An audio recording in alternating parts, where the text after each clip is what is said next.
কামড়াইছে। High high আমার শেষ কামে রাসেল ভাই পরে এসে কামড়াবে গামছাটা বাইন্ধে দে গামছাটা বাইন্ধে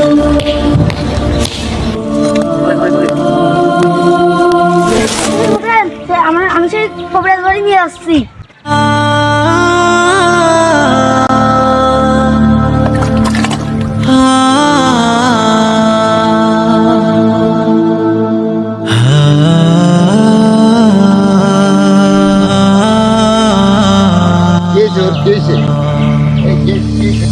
ইনার কি বিষাক্ত কি সাপ আছে?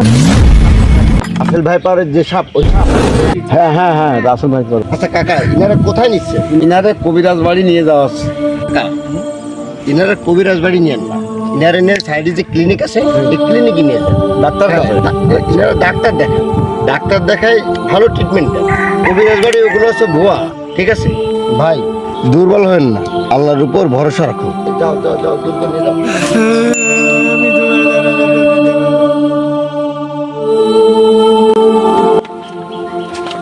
ভাই বাড়ির আশেপাশের কাজ তো সব শেষ, এখন কি করতে হবে? কিরে তো চাচারে কি অবস্থা? আসতে দেখছিলি না? জি জি আলহামদুলিল্লাহ এখন ভালো আছে আল্লাহর রহমতে। দেখ বিষাক্ত পোকামাকড় এই জঙ্গলের মধ্যে থাকে, এগুলো একটু ভালো করে পরিষ্কার করতে হবে, ঠিক আছে? তুই তো আমার সাথে হাত লাগা।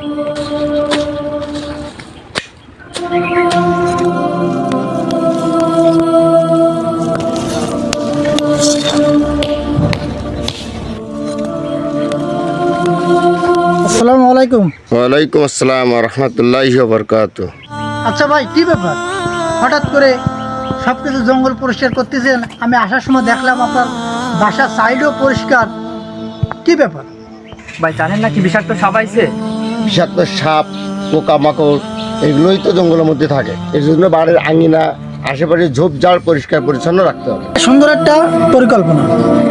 আসলে তোমরা যে মাঠে কাজ করতেছো তোমাদের উচিত যে ভোগ পড়ে কাজ করা, ঠিক আছে? ভাই ভুল তো করা উচিত, এই জন্য আর কি করা যায় একটু বলুন তো? দেখো ভাই, আমাদের রাসূল সাল্লাল্লাহু আলাইহি সাল্লাম ছোট্ট একটা দোয়া শিখাইছে। এই দোয়াটি যে ব্যক্তি সকাল সন্ধ্যা 3 বেলা আমল করবে, মহান আল্লাহ তাআলা বলছেন বিষাক্ত পোকামাকড় থেকে নিজেই তাকে হেফাজত করবে। সুবহানাল্লাহ। তো আমরা এই দোয়াটি পড়ব, আউযু বিকালমাতিল্লাহি তাম্মাতি মিন শারিল মা খালাক। আর পাশাপাশি আমরা এই যেগুলো, কেন ভাই? এগুলো তো আরো একটা বিষাক্ত প্রজাতি। দেখো ভাই, এই বেজি তারপরে এই ঘুই সাপ এইগুলো বিষাক্ত, এইসব পোকামাকড় খেয়ে ফেলে। তো এর জন্য আমরা খুব উপকারিতা পাই। তো আজ থেকে আমরা বেজি ঘুই সাপ মারবো না, ঠিক আছে?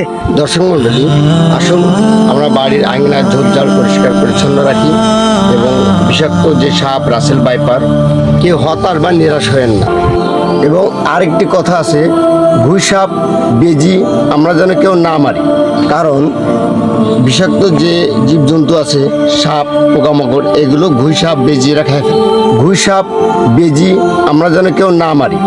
আসুন রাসেল ভাইপার যে সাপ আছে এর থেকে আতঙ্ক না হয়ে আমরা এর থেকে সতর্ক হই।